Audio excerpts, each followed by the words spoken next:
ರಾಜ್ಯ ಬಿಜೆಪಿಗರಿಗೆ ಶಾಸಕ ಯತ್ನಾಳ್ ಹಿಗ್ಗಾ ಮುಗ್ಗಾ ಕ್ಲಾಸ್ ತೆಗೆದುಕೊಂಡಿದ್ದಾರೆ. ಲೋಕಸಭೆ ಚುನಾವಣೆಯಲ್ಲಿ ಜೆಡಿಎಸ್ ಜೊತೆ ಹೊಂದಾಣಿಕೆ ಮಾಡಿಕೊಂಡಿರೋದ್ರಿಂದ ಬಿಜೆಪಿಗರ ಮಾನ ಮರ್ಯಾದೆ ಉಳಿದಿದೆ.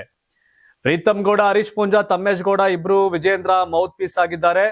ಸತ್ಯ ಹೇಳಿದ್ರೆ ಕೆಲವರು ಧಮಕಿ ಹಾಕ್ತಾರೆ, ತಾಕತ್ತಿದ್ರೆ ವಿಜಯಪುರಕ್ಕೆ ಬರ್ಲಿ, ನನ್ನನ್ನು ಮುಟ್ಟಿ ನೋಡ್ಲಿ, ಎಂತವ್ರಿಗೆ ಅಂಜಿ ನಾನು ರಾಜಕಾರಣ ಮಾಡ್ತಾ ಇಲ್ಲ, ನನ್ನ ಮುಂದೆ ಗೂಂಡಾಗಿರಿಗಳು ನಡೆಯಲ್ಲ, ನಾನು ವಿಜೇಂದ್ರನಿಗೆ ಬೈತೇನೆ, ಯಡಿಯೂರಪ್ಪನ ಭ್ರಷ್ಟಾಚಾರದ ಬಗ್ಗೆ ಮಾತಾಡ್ತೀನಿ, ನಕಲಿ ಸೈನ್ ಮಾಡಿದ್ದರ ಬಗ್ಗೆ ಮಾತಾಡ್ತೀನಿ, ಯಾವನಿಗೆ ತಾಕತ್ತಿದೆ ತಡಿಲಿ, ನಾನು ನೋಡ್ತೀನಿ, ಹೀಗಂತ ಯತ್ನಾಳ್ ಓಪನ್ ಚಾಲೆಂಜ್ ಹಾಕಿದ್ದಾರೆ. ಪ್ರೀತಮ್ ಗೌಡರು ಹಾಸನದಲ್ಲಿ ಮಂಡ್ಯದಲ್ಲಿ ಪ್ರೆಸ್ ಮೀಟ್ ಮಾಡ್ದಂಗೆ ಹೋಗ್ಬಿಟ್ಟು ವಿಜಯಪುರದಲ್ಲಿ ಮಾಡಕ್ಕಾಗಲ್ಲ.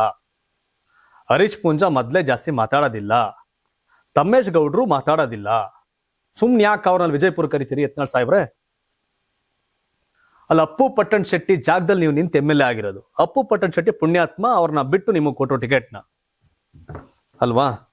ಇಲ್ಲಿ ಏನೋ ಸ್ಟ್ರಾಂಗ್ ಇದ್ದೀರಿ, ಸುಮ್ನೆ ಅವಾಗ ನಿಮ್ಮ ಹಳೆ ಪಾರ್ಟಿಯವ್ರನ್ನ ಕರೆದು ಕಮಾನ್ ಅಂತ ಯಾಕೆ ಕರಿತೀರಿ? ಅಲ್ಲಿ DK ಕರಿತೀರಿ, ಸಿದ್ದರಾಮಯ್ಯ ಕರಿತೀರಿ, ಎಲ್ಲರನ್ನು ಕರಿತೀರಪ್ಪ. ಬೆಂಗಳೂರು ಚಲೋ ಹಮ್ಮಿಕೊಂಡಿದ್ದ ರಾಜ್ಯ ಸಾರಿಗೆ ನೌಕರರು ಮುಷ್ಕರವನ್ನ ತಾತ್ಕಾಲಿಕವಾಗಿ ಹಿಂಪಡೆದಿದ್ದಾರೆ ಹಾಗೂ ವೇತನ ಪರಿಷ್ಕರಣೆ ಆದೇಶ ಹಾಗೂ ಹಲವು ತಿಂಗಳ ಹಿಂಬಾಕಿ ನೀಡಲು ಗಡುವು ನೀಡಿದ್ದಾರೆ. 38 ತಿಂಗಳ ಹಿಂಬಾಕಿ ಪೈಕಿ 26 ತಿಂಗಳ ಹಿಂಬಾಕಿ ಕೊಡಲು ಮತ್ತು ವೇತನ ಪರಿಷ್ಕರಣೆ ಮಾಡೋದಾಗಿ ಒಪ್ಕೊಂಡಿತ್ತು ಸರ್ಕಾರ. ಆದರೂ ಸಾರಿಗೆ ನೌಕರರಿಗೆ ತೃಪ್ತಿ ತಂದಿಲ್ಲ. 38 ತಿಂಗಳ ಹಿಂಬಾಕಿ ನೀಡಲೇಬೇಕು ಅಂತ ಪಟ್ಟು ಹಿಡಿದಿದ್ರು. ಇನ್ನು ಬೆಂಗಳೂರಿನ ಫ್ರೀಡಂ ಪಾರ್ಕ್ ನಲ್ಲಿ ಸಾವಿರಾರು ನೌಕರರು ಪ್ರತಿಭಟನೆಗೆ ಮುಂದಾಗಿದ್ರು. ಸ್ಥಳಕ್ಕೆ ಬಂದ KSRTC MD ನೌಕರರ ಜೊತೆ ಚರ್ಚಿಸಿದ್ರು. ಬಳಿಕ ಸಭೆ ಮಾಡಿ ಮುಷ್ಕರವನ್ನ ತಾತ್ಕಾಲಿಕವಾಗಿ ಹಿಂಪಡೆಯುವುದಾಗಿ ಜಂಟಿ ಕ್ರಿಯಾ ಸಮಿತಿ ನಿರ್ಧರಿಸಿದೆ. ಆದರೆ ಸಮಿತಿಯ ನಿರ್ಧಾರಕ್ಕೆ ಕೆಲ ನೌಕರರು ಅಸಮಾಧಾನವನ್ನು ವ್ಯಕ್ತಪಡಿಸಿದ್ರು. ಹೀಗಾಗಿ ಮಾರ್ಚ್ 2ರೊಳಗೆ ಬೇಡಿಕೆ ಈಡೇರಿಸಿದರೆ ಮತ್ತೆ ಪ್ರತಿಭಟನೆ ನಡೆಸೋದಾಗಿ ವಾರ್ನಿಂಗ್ ಕೊಟ್ಟಿದ್ದಾರೆ. KSRTC ಸಾರಿಗೆ ನೌಕರರು ಸರ್ಕಾರಿ ನೌಕರರಲ್ಲ, ಬಸ್ಸಲ್ಲೇ ಮಲ್ಕತ್ತಾರೆ. ಟ್ರಾಫಿಕ್ ಪೊಲೀಸರ ನಂತರ, ಪೊಲೀಸ್ ಇಲಾಖೆ ನಂತರ ಅತಿ ಹೆಚ್ಚು ಶ್ರಮ ಪಡುವಂತ ಇಲಾಖೆ ಇದ್ರೆ ಅದು ಸಾರಿಗೆ ನೌಕರರು. ಬೆಳಿಗ್ಗೆಯಿಂದ ಸಂಜೆವರೆಗೂ ಬಿಸಿಲು ನಿಂತ್ಕೊಂಡು ಆ ಧೂಳು ಕುಡ್ಕೊಂಡು ಆರೋಗ್ಯ ಹಾಳು ಮಾಡ್ಕೊಳ್ಳೋದು ಟ್ರಾಫಿಕ್ ಪೊಲೀಸರು. ಮತ್ತೆ ಈ ಸರ್ಕಾರಿ ಬಸ್ಗಳ ಸಾರಿಗೆ ನೌಕರರು ಅವರು ಅದೇ ರೀತಿ ಜೀವನ ಮಾಡ್ತವ್ರ ಕಷ್ಟದಲ್ಲಿ. ಸರ್ಕಾರಿ ನೌಕರರು ಅತಿ ಹೆಚ್ಚು ಕಷ್ಟಪಡುವಂತ ವರ್ಗ ಇದು. ಆದ್ರೆ ಸಾರಿಗೆ ನೌಕರರು ಸರ್ಕಾರಿ ನೌಕರರಲ್ಲ. ಆ ಬಸ್ ಓಡಿಸುವಂತ, ಬಸ್ಸಲ್ಲಿ ಟಿಕೆಟ್ ತೆರೆಯುವಂತ, ಅಲ್ಲೆಲ್ಲ ಬಸ್ ರಿಪೇರಿ ಮಾಡುವಂತ, ಅಲ್ಲಿ ಸಾರಿಗೆ ನೌಕರ ಕೆಲಸ ಮಾಡುವಂತವ್ರಿಗೆ ಅವರ ಡಿಮ್ಯಾಂಡ್ ಪೂರೈಕೆ ಮಾಡಲ್ಲ. ಆ ಬಸ್ಸಲ್ಲಿ ಹೋಗೋ ಹೆಣ್ಣಕ್ಕೆ ಫ್ರೀ ಕೊಡ್ತೀರಿ ಅಲ್ವಾ? ನೀವು ಊಟ ಬಡಿಸೋನ್ ಹೊಟ್ಟೆ ಕರೆಕ್ಟಾಗಿ ಊಟ ಹಾಕಿ ಅವ್ನು ಕರೆಕ್ಟಾಗಿ ಸಂಬಳ ಕೊಟ್ಟ ಕರೆಕ್ಟಾಗಿ ಬಡಿಸ್ತಾನೆ. ನಮ್ ದಣಿಗಳು ತುಂಬಾ ಒಳ್ಳೆಯವರು, ನೀಟಾಗಿ ಊಟ ಮಾಡಿ ಅಂತ. ಅಂದ್ರೆ ಸರ್ಕಾರ ತುಂಬಾ ಚೆನ್ನಾಗಿ ಕೊಟ್ಟಿದೆ ತಗೊಳ್ಳಿ ಅಂತ ಹೇಳ್ತಾರೆ. ತಿನ್ನೋರ್ಗೆ ಫ್ರೀ ಕೊಟ್ಟು ಬಡ್ಸೋನ್ಗೆ ಕರೆಕ್ಟಾಗಿ ಕಾಸು ಕೊಡದೆ ಹೋದ್ರೆ ನೀವು ಕೊಡ್ತಾ ಇರೋ ಊಟಕ್ಕೂ ಕರೆಕ್ಟಾಗಿ ನೆಮ್ಮದಿ ಇರಲ್ಲ, ಡೈಜೆಷನ್ ಆಗಲ್ಲ ಕೆಲವ್ರಿಗೆ. ಆ ಸಾರಿಗೆ ನೌಕರನ್ನ ಯಾಕೆ ಅಯ್ಯೋ ಅನ್ಸ್ತೀರಿ? ವರ್ಷಕ್ಕೆ 50,000 ಕೋಟಿ ಗ್ಯಾರಂಟಿ ಕೊಡ್ತೀವಿ ಅಂತೀರಿ. ದುಡಿಯೋರ್ ಗ್ಯಾರಂಟಿ ಕೊಡಿ, ಆ ಅಂಗನವಾಡಿ ನೌಕರರು ಕೊಡಿ, ಆಶಾ ಕಾರ್ಯಕರ್ತರು ಕೊಡಿ, ಕಂಡಕ್ಟರ್ ಡ್ರೈವರ್ಗೆ ಸಾರಿಗೆ ನೌಕರರು ಕೊಡಿ ಅಲ್ವಾ? ಆ ಪೌರ ಕಾರ್ಮಿಕರು ಕೊಡಿ. ಅವ್ರಿಗೆಲ್ಲ ಕೊಟ್ಟ ಮೇಲೆ ಕೊಟ್ಗ ಬನ್ನಿ, ಎಲ್ರಿಗೂ ಕೊಡಿ, ಕೊಡಬೇಡಿ ಅಂತಲ್ಲ. ದುಡಿಯೋ ಕೈಗಳಿಗೆ ಶಕ್ತಿ ತುಂಬಿ, ದುಡಿಯೋ ಕೈಗಳಿಗೆ ಕಾಸು ಕೊಡಿ, ಆಮೇಲೆ ಮನೇಲಿ ಕೂತಿರೋರು ಕೊಡೋರಂತೆ. ನೋಡಿ ಅದೇನಲ್ಲಿ ಇವ್ರದ್ದೇನು ಓಟಿಲ್ವೇನೋ? ಅಲ್ಲಿ ಸಾರಿಗೆ ನೌಕರದ್ದು ಓಟಿಲ್ವಾ? ಯಾರು ಅಡ್ವೈಸ್ ಮಾಡ್ತಾರೋ ಗೊತ್ತಿಲ್ಲಪ್ಪ. ಯುವ ರೈತರ ಕಷ್ಟ ಆಲಿಸಿದ ಕುಣಿಗಲ್ ಶಾಸಕ ಡಾಕ್ಟರ್ ರಂಗನಾಥ್ CM ಸಿದ್ದರಾಮಯ್ಯಗೆ ವಿಶೇಷ ಪತ್ರ ಬರೆದಿದ್ದಾರೆ. ಕೃಷಿಯಲ್ಲಿ ತೊಡಗಿಕೊಂಡಿರ್ತಕ್ಕಂಥ ಗಂಡು ಮಕ್ಕಳನ್ನ ಮದುವೆಯಾಗಲು ಹೆಣ್ಣು ಮಕ್ಕಳು ಮುಂದೆ ಬರ್ತಾ ಇಲ್ಲ ಎನ್ನುವ ಸಮಸ್ಯೆ ಬಗ್ಗೆ ಪತ್ರದಲ್ಲಿ ವಿವರಿಸಿದ್ದಾರೆ. ನನ್ನ ಮತಕ್ಷೇತ್ರ ಕುಣಿಗಲ್ ಗ್ರಾಮೀಣ ಪ್ರದೇಶವಾಗಿದ್ದು ಇಲ್ಲಿ ವ್ಯವಸಾಯ ಅವಲಂಬನೆ ಹೆಚ್ಚಿದೆ. ಹೆಚ್ಚಿನ ಯುವಕರು ವ್ಯವಸಾಯ ಮಾಡಿಕೊಂಡು ಜೀವನ ಮಾಡ್ತಿದ್ದಾರೆ. ಆದ್ರೆ ವ್ಯವಸಾಯ ಮಾಡಿಕೊಂಡು ಹಳ್ಳಿಯಲ್ಲಿರ್ತಕ್ಕಂಥ ಯುವಕರನ್ನ ಮದುವೆ ಆಗೋಕೆ ಯುವತಿಯರು ನಿರಾಕರಿಸಿದ್ದಾರೆ.